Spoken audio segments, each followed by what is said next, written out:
I'm Chris, And I'm Kiley. And this is Redefining Resilience, where we explore what it means to build a resilient lifestyle so you can thrive in any and every situation.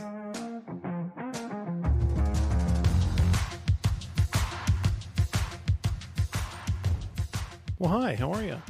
I'm good. How are you? Phenomenal. What are we talking about today? Healthy habits and sleep. Oh, this is the health domain. Yes. Welcome to it. Super pumped. Had to take a little hiatus to build this place. You did a fantastic job. Me and Rick.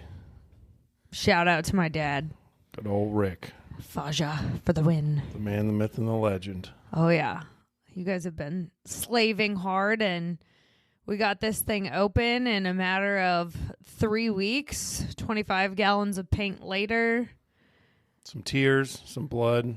Sweat, lots of sweat. I think I laid in the fetal position a couple times. I did too, putting together furniture. Yes, that was the hardest part. Was the IKEA furniture. Yes. All right. Speaking of the hardest part here, we want to talk about healthy habits to get you away from being a loafer. To avoid those hard parts. Life is definitely harder when you're not healthy. Yeah. Yeah. It would have been impossible for us to do what we did if we were drinking regularly, eating like shit, not taking care of ourselves. I mean, they were 12-hour days. 12, 14-hour days. Yeah. Yeah. Putting the floor down, I hadn't eaten all day. And the last piece took me about 45 minutes because I just could not figure out how to cut it. Yeah. I knew exactly what I needed to do. It made sense. Just couldn't figure it out. Yeah, you weren't properly nourished. Yeah, I didn't have the fuel. I could literally feel it in my body. I felt completely depleted. And I knew that I had to make this decision and what it was going to look like. And I just couldn't pull the trigger. Yeah.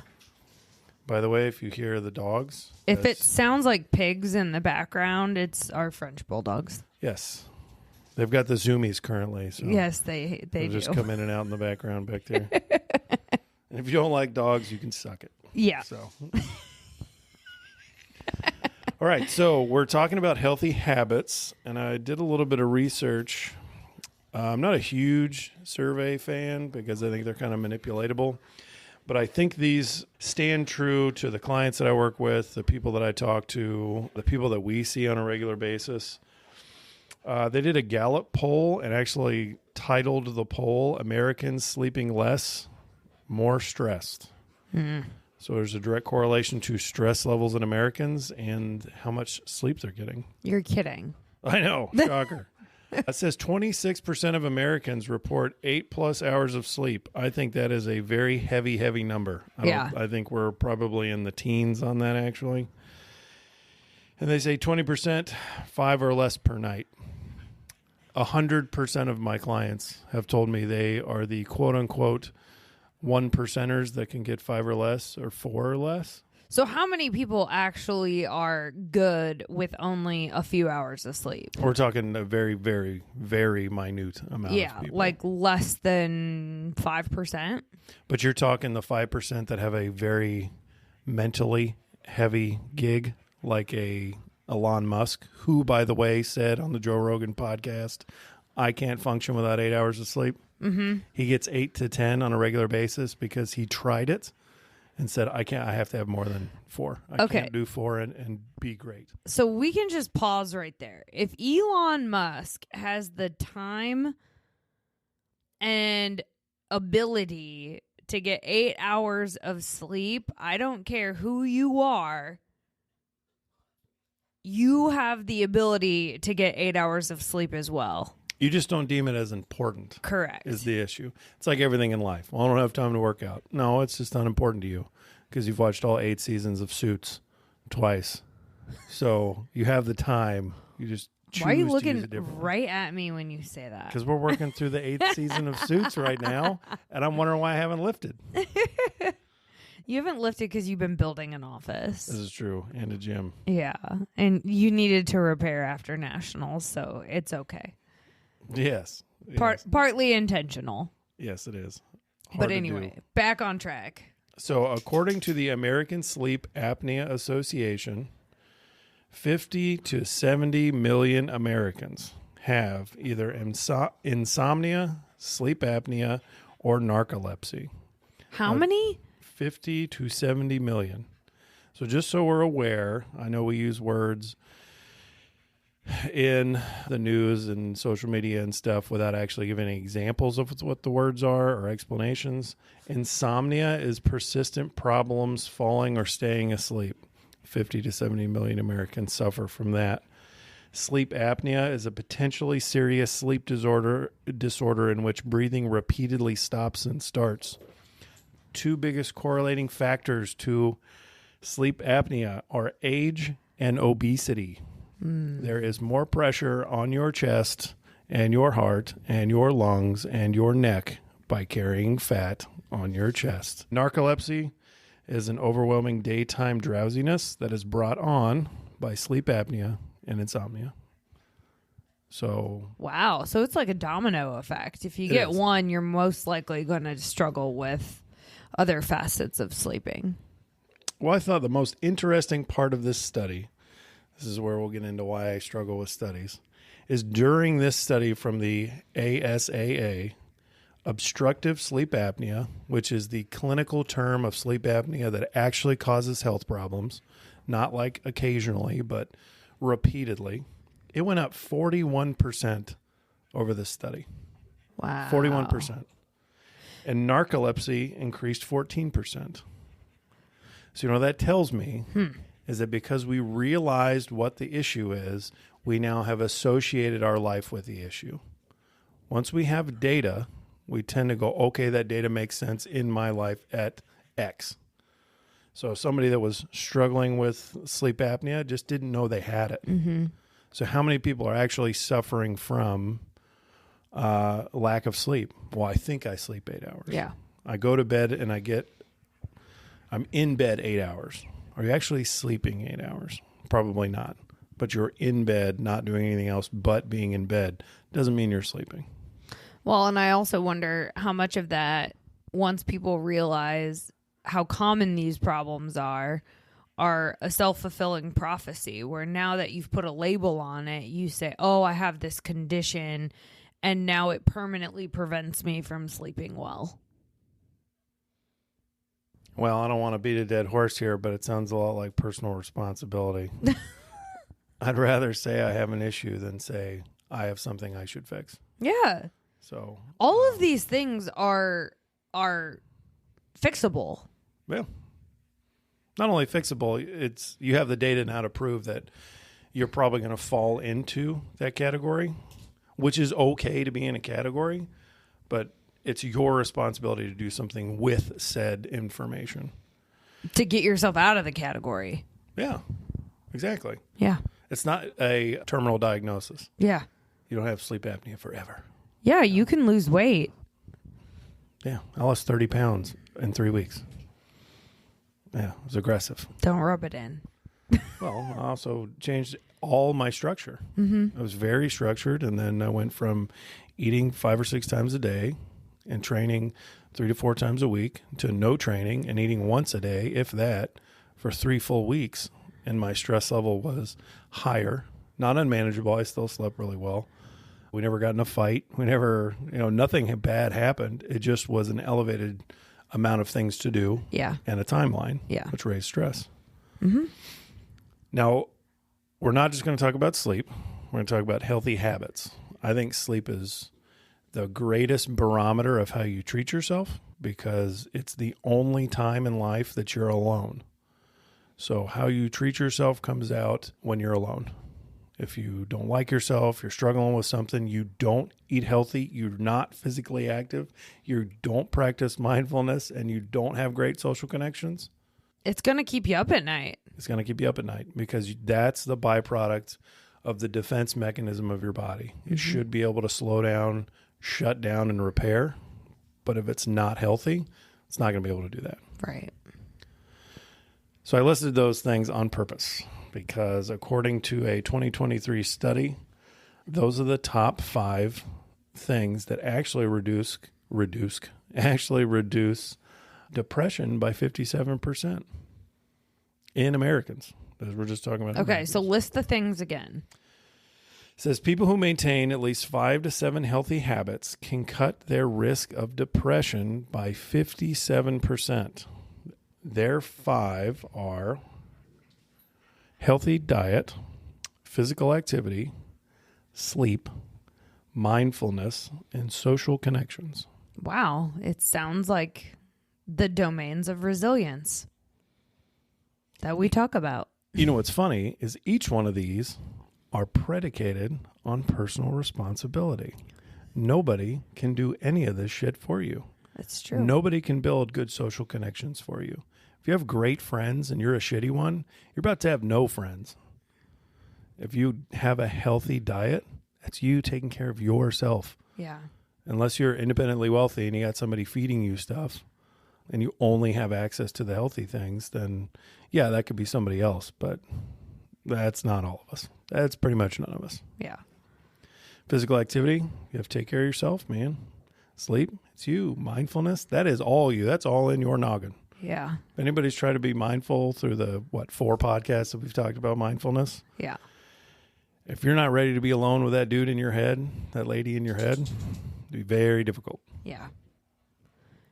Well, and I think all of these are important because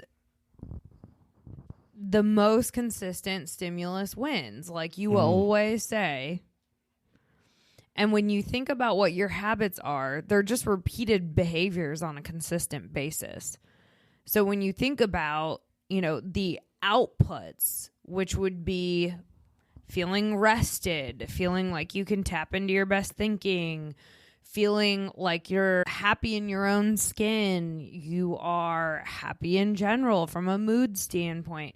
All of those things are the outputs of the habits that you have created for yourself. And the hard thing about habits is starting them.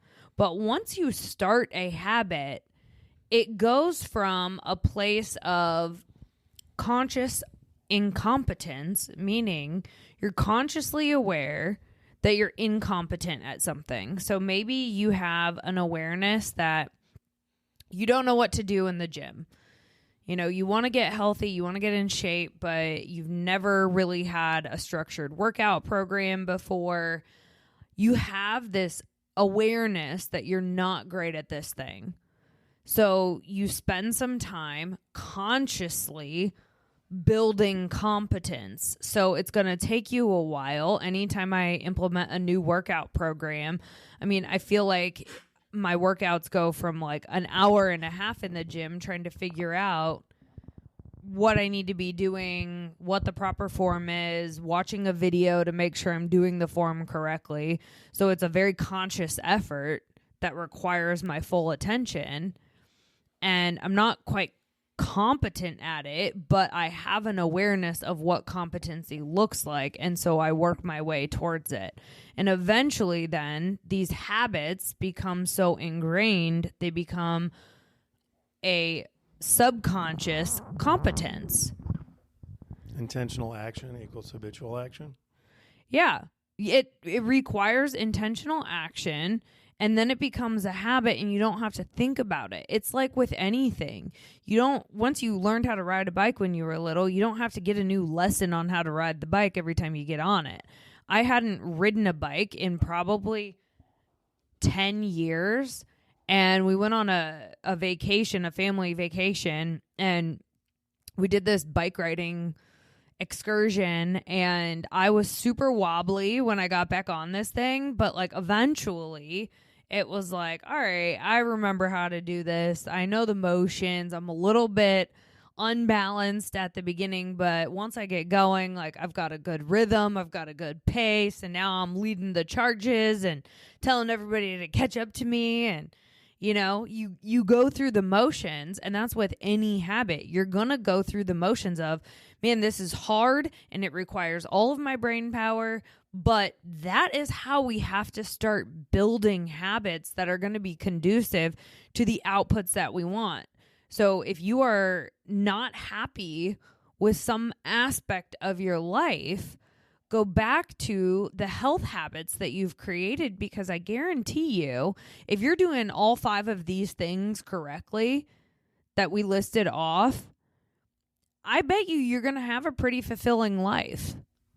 So one of the things they listed as a healthy habit is learning and being creative.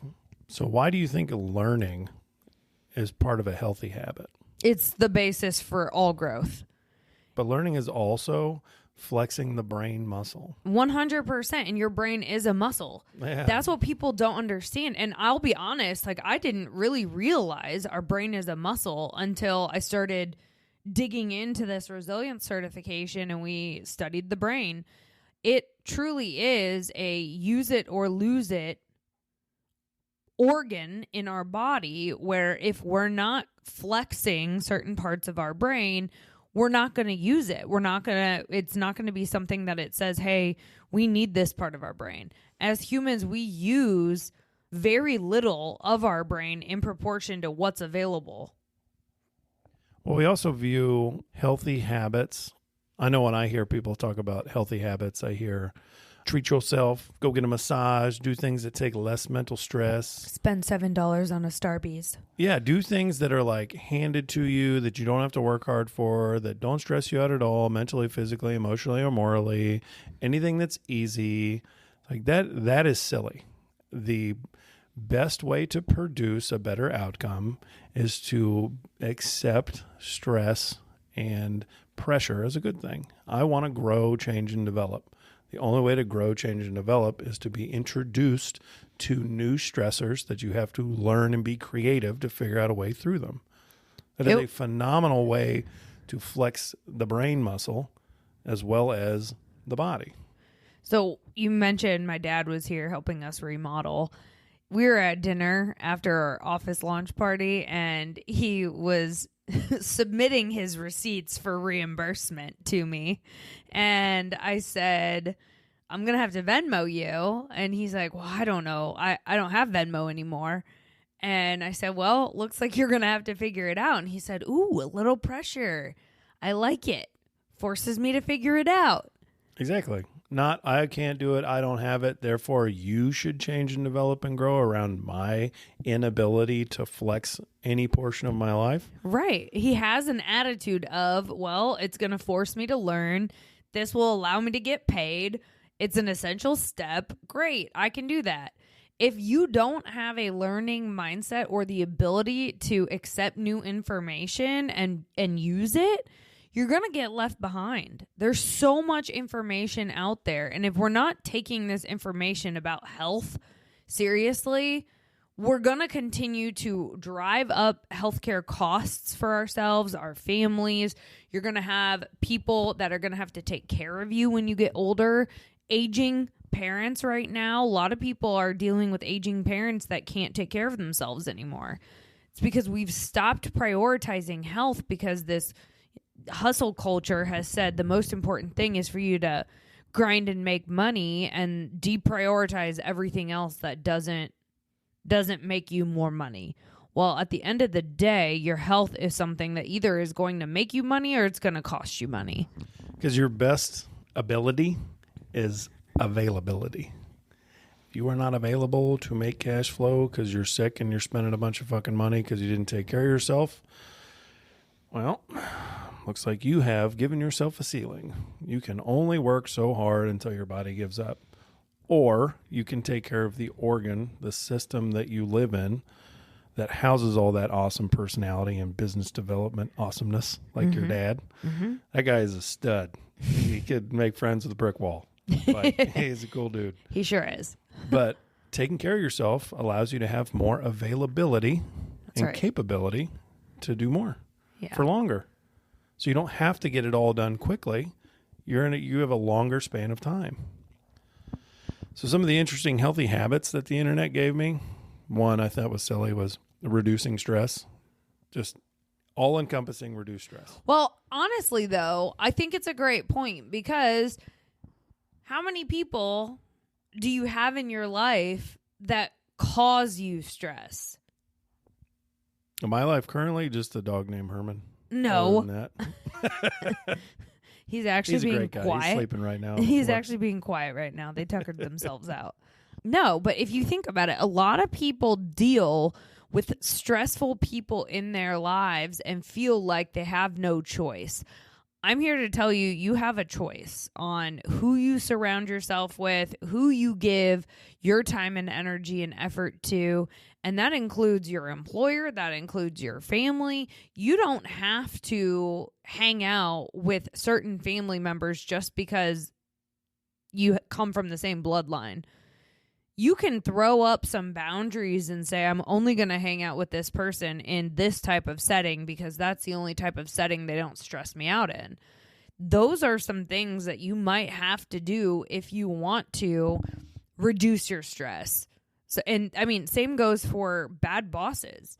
I have had too many bad bosses to even count, and at some point had to look in the mirror and say, okay, I'm choosing to work for this employer.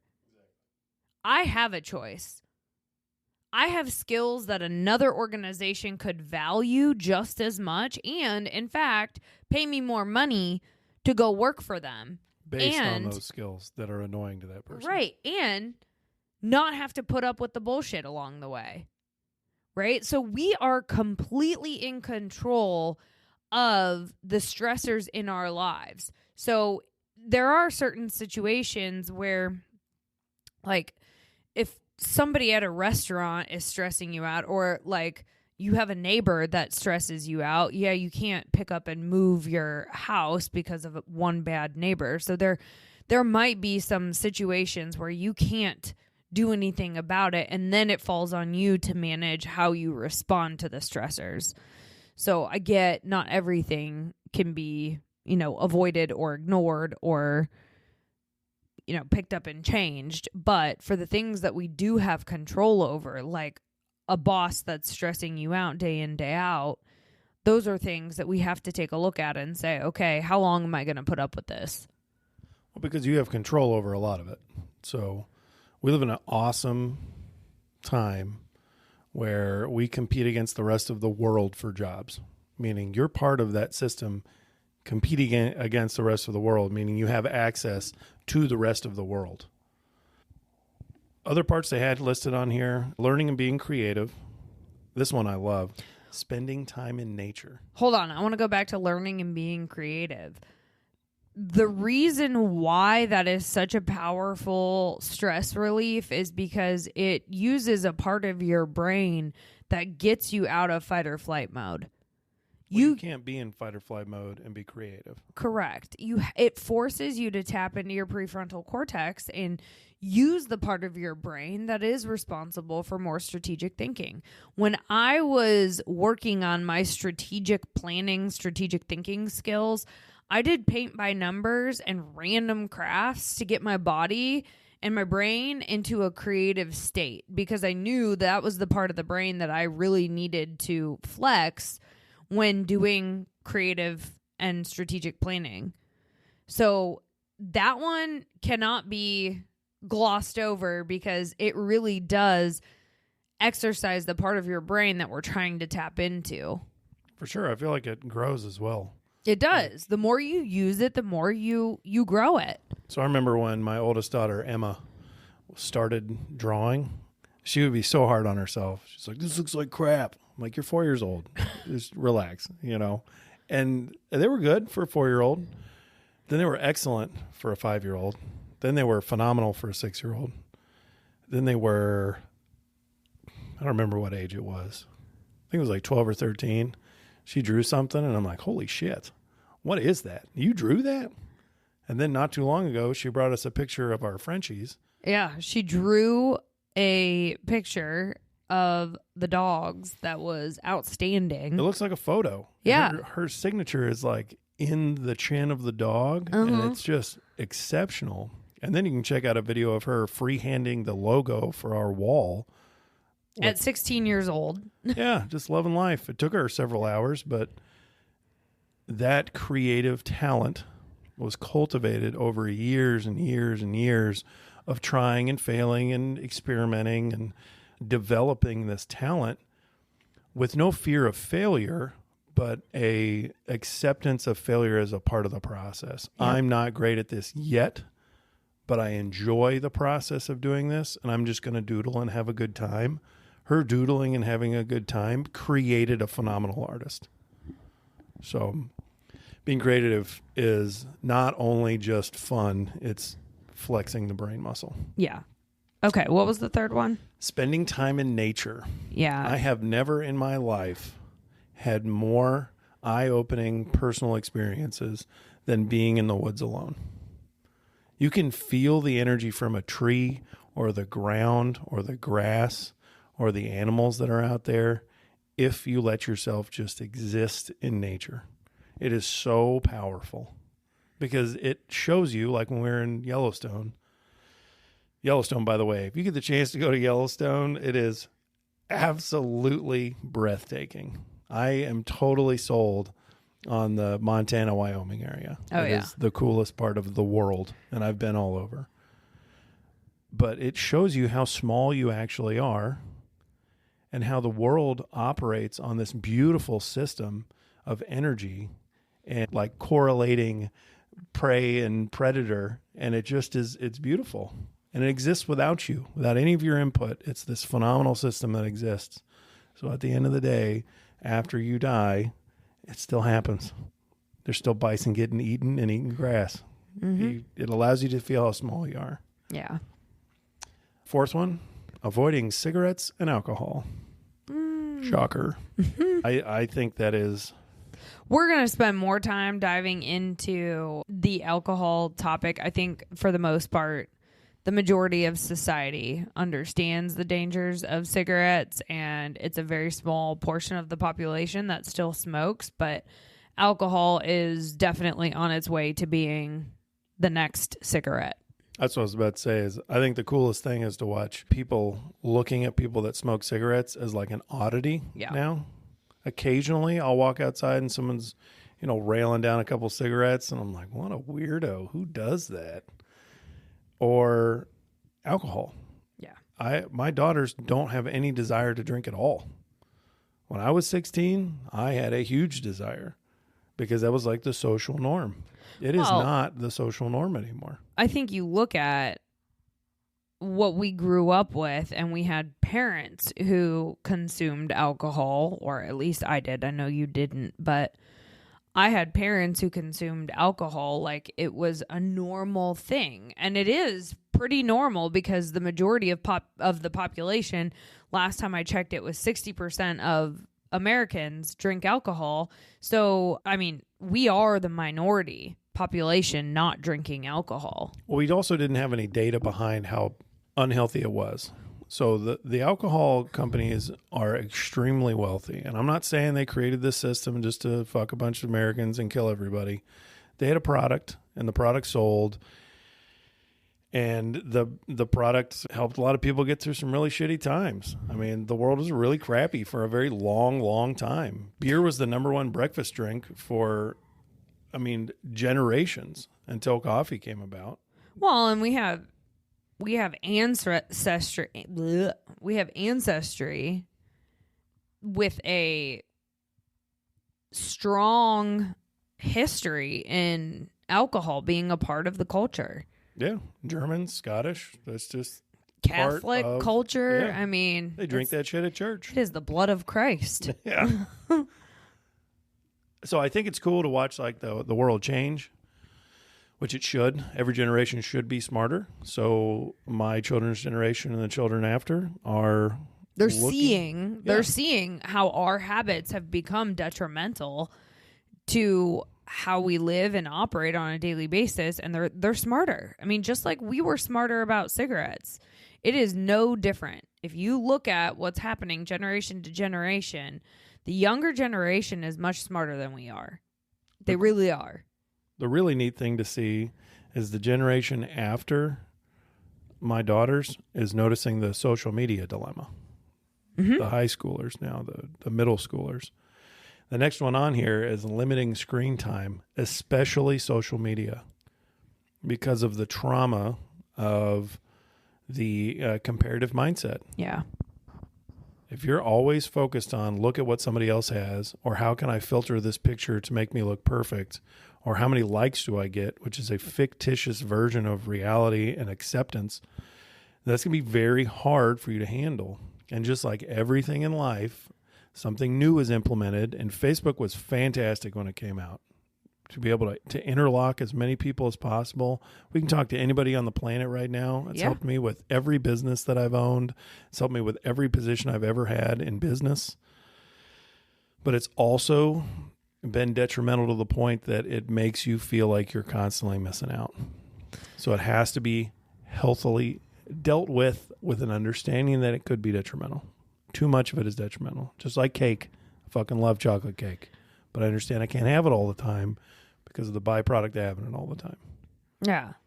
And I mean, social media, depending on how you use it, it's like any habit. There are healthy ways to use social media, and then there are unhealthy ways to use social media that causes more stress and anxiety than if we were to reverse time and go back to the days where cell phones weren't in color and had no social media on them because it didn't exist, and all we were doing was using phones for texting, call communication. Like, those were simple times, and there was no comparison. And, you know, if you found out somebody had a party without you, it wasn't plastered all over social media for you to find out that you missed out on something or you weren't invited. It just, maybe you heard about it from word of mouth, but at the end of the day, like, life goes on, and there's not this whole other alternate universe where you're trying to fit in. It's hard enough to fit in real society, let alone in a fictitious society on Instagram or Facebook or wherever we're mentally tuning into. So the last one is finding activities you enjoy. I'd like to elaborate on that a little bit. I think activities you can enjoy could be scrolling through social media, could be drinking with your friends, could be smoking cigarettes. We need to make sure that we take the personal responsibility to understand that the activities we choose to engage in are the activities we choose by ourselves solely to engage in. Therefore, we accept the byproduct of the decision. If we look at our life as a decision-making process, a science experiment, which it is, every decision has a benefit and a consequence, then we can start making smarter decisions, because it is your job to find out what activities you enjoy that reduce stress. Find out what activities that you enjoy that cultivate learning and being creative, that help you spend time in nature, that avoid cigarettes and alcohol and detrimental things, and that limit your screen time. Yeah. And it's your job to do those things. So I think when we talk about finding happiness and healthy habits, because I do think healthy habits equal happiness.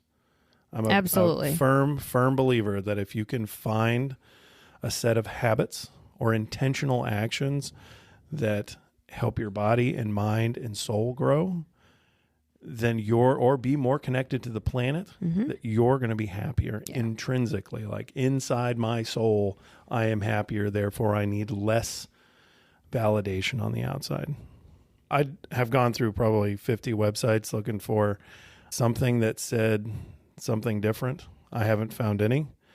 They all list healthy eating, physical activity, and regular sleep. Yeah. Those are the basics, right? It's the fundamentals that we know allow us to develop the healthiest brain and body possible. I mean, there's really no arguing about it. Those are the simple things. And by the way, most of that is free. Yeah. Getting enough sleep, that's free. Well, we don't have to make it hard either. So you don't have to go join a $125 a month gym. You could go for a walk. Go for a walk 30 minutes each day.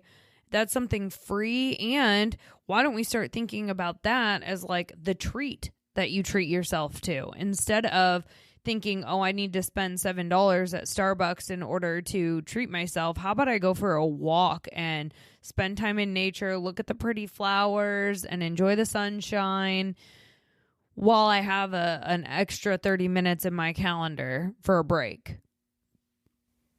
Because it's not your jobs or your career's purpose on this planet to make you a happy person. Your career's job, the job you have, the reason it was created is to make X widget and sell it or whatever it is. You know, we're here working at a job to produce something for the job. They're not qualified or required to make you a happy person. No. That's your job. Exactly. And bonus, if your company does care about your happiness and wants to help you optimize that, but it's not their responsibility. The responsibility falls on each of us to cultivate a life that we're happy with. It really is not anyone else's responsibility but your own to make sure that you're living a fulfilling life. So a couple things I do with my clients is I have them ask some questions to themselves, because these are a lot of, you're never going to start day one and say, I want to bench press 400 pounds and walk into the gym and bench press 400 pounds. If you do, we need to talk. I mean, I can. I need to hang out with you. I don't know about anybody else. Well, some of those farmers probably can. Anyways, that's not going to happen. So because that's not going to happen, there has to be a healthy, constructive realization that this is going to take time. So start with something small. The Chris Roach episode talking about mindfulness and meditation. Mm-hmm. Start small, a couple minutes at a time. So what I tell my clients is that we're going to do things 1% at a time. 1% a day is 365% in a year. Phenomenal growth. But 1% a day is, I'm going to say, hey, listen, my normal activity level is 0. I'm on the couch. I walk to my car. My only sit-up is getting up out of bed and laying back down. Why don't we walk for 30 minutes every day? We're going to put 30 minutes aside and we're going to walk. No headphones, no social media, no cell phone, 30 minutes. Mm-hmm. All of a sudden, you've created a stimulus in your life that is consistent. And then after we've built through intentional action, we've created a habitual action, a habit of walking 30 minutes, then we can do what's called habit stacking. We can say, okay, I'm done with that. That is going on in the background. Now what is another thing I can do with another 30 minutes of my time? Then all of a sudden we have an hour of habitual action that's healthy, productive, and moves us forward. When 2 weeks ago we didn't have any, now we have an hour or a month from now. Then you get into this realm that's really cool because the human body doesn't need, out of 168 hours a week, it doesn't need much more than 5. You give it 5 intentional, active, stressful, pressure-filled activity, you'll look like a different person in 6 months. 5 hours out of 168. Now that comes along with healthy diet, eating, like I say, don't eat like an asshole, just eating normal food that grows from the earth and lives on the earth. Yep, Whole Foods. Stay away from processed stuff. Stay away from alcohol. Stay away from cigarettes. And maintain as stress-free of a life as you can. Those things will habit stack into a better person. Mm-hmm. But all those things, all of them, and anything we get into in Odyssey Resilience is going to be predicated on personal responsibility. You have to take that step every day. But the coolest part is, because it seems overwhelming, like I was saying, I tell my clients, if I give you a workout program and a diet day one, you'll give me about a week and you'll leave because it's too much stuff. 1% at a time, every day is all we're worried about. Yeah, just get a little bit better. Yeah, a little bit better every day. Then all of a sudden in a year, you're a different person. You have new friends. You have new relationships, healthier relationships, and you can do something with it. It all compounds. Well, and I think all of this goes back to having a vision. You know, what are you trying to accomplish in your life? What do you want all of this to add up to? And if you don't have a vision that excites you, it's going to be much harder to tap into the motivation that you need to implement new habits and create new outcomes. The outcomes are there to create the vision you want. If you don't have the vision, that's your first challenge. So first step is to create that vision. And I found a quote that I think is outstanding. It said, create a vision so big that you can't accomplish it, and then become the person who can. I love that. because it implies that you're not there. Otherwise, if you create a vision that you can do today, why are you not doing it? Right? The whole purpose is to create a vision that's going to allow you a path into the future that's going to be greater than what exists in your life today. So that's what we're trying to do. Healthy habits are the way in which we're going to get there the fastest. You can do whatever you want. You can eat whatever you want. You can never work out. You can smoke. You can drink. You can do whatever you want. We're not here to judge the lifestyle that you live, but if we're trying to get to where we want to go and execute this big vision, this is the fastest way from point A to point B. So now that we're 100% based on efficiency, I mean, we pretty much are, but like, at what point in time would somebody that loves you or somebody you love, would you tell them, it's okay, I want you to go from point A to point B, but I want you to take the long route that's more painful, more tiring, causes more stress, and is really hard on your body? I mean, you're going to get there, but like, man, just take the long way around. Why in the world would you tell anybody that? You wouldn't. And because we care about the people we work with, and I know you do, genuinely care about these people. We had an open house and had like 100 people in it. And it was like, it was moving because we had so many people that believed in the process of what we're talking about, that we would be doing everybody a disservice if we didn't say, yes, you can do what you want.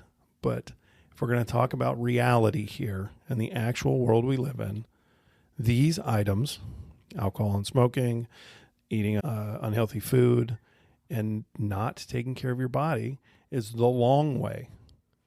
Well, honestly, sometimes, depending on the level of, it is the wrong direction altogether.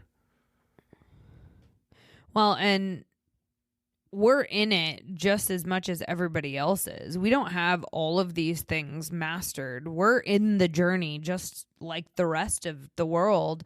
We're trying to just do our best given all of the different variables that we're navigating through on a daily basis. You know, you heard Chris talk about under eating during this construction project. We deal with the same challenges on a consistent basis. We just know that it's our responsibility to get ourselves back on track as quickly as we possibly can if we want to create the vision that we're so passionate about.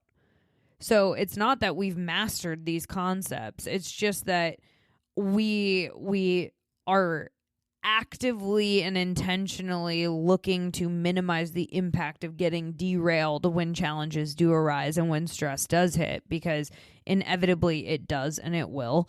And we are maybe a little bit more adept at recognizing when we're in the stress and how to get ourselves out of it from a conscious perspective. So this is not us telling you, hey, follow our footsteps, because we're still in it just as much as everybody else is. But we're asking the questions. Mm-hmm. Like, and we're seeking out the information and the learning and trying to figure out, how do we lead the charges? How do we help people understand that these are the things that are going to make them better in life? You know, you hire all sorts of different coaches and all sorts of different medications out there to help you get these quick fixes. Well, unfortunately, there's no quick fix that's going to get you there any faster other than you. You are the answer, and a lot of times you are the problem. Well, everything in life is based on patterns. Like the human system is just a byproduct of patterns. So the way we view people, the way we communicate, the way we accept compliments or instruction, everything is pattern-based. And because it's pattern-based, it means it's manipulatable. So we cannot, as humans, in any form or fashion, only discuss outcomes and get a change from the system. I can't want something in the gym and adjust my pattern or not adjust my pattern at all and equal that outcome. It's physically impossible. That is just a beautiful physical representation of the rest of everything you will ever experience. I can't want to have a better relationship with you, i.e. adjust my outcome, and not invest in it. I can't take intentional can't not take intentional action and have that outcome change. So everything's pattern related. So all we're doing right now is we're working on our patterns.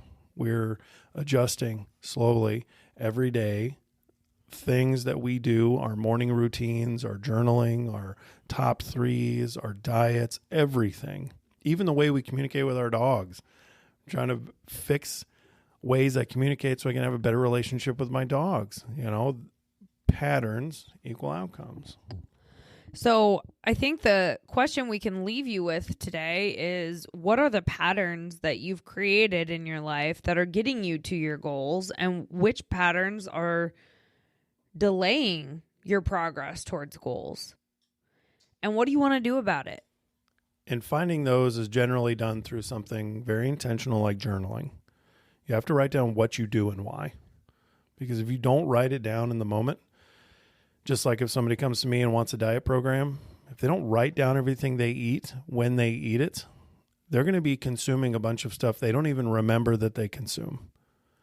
That means there's a stimulus in the system that we don't register, that we cannot take account for, meaning we cannot fight. If you don't pay attention to the things you say, the actions you take, and the things you think, you can't fight it. Those are things happening in the background that we're not taking in account.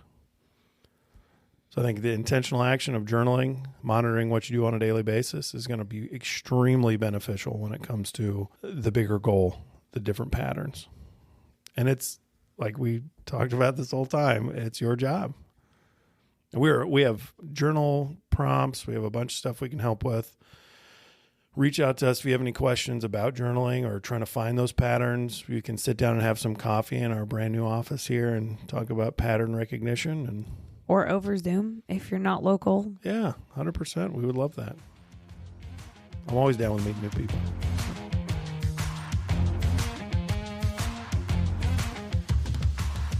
Thanks for listening to Redefining Resilience. To learn more about building your mental and physical readiness, check out odysseyresilience.org. And follow us on Instagram, LinkedIn, and TikTok.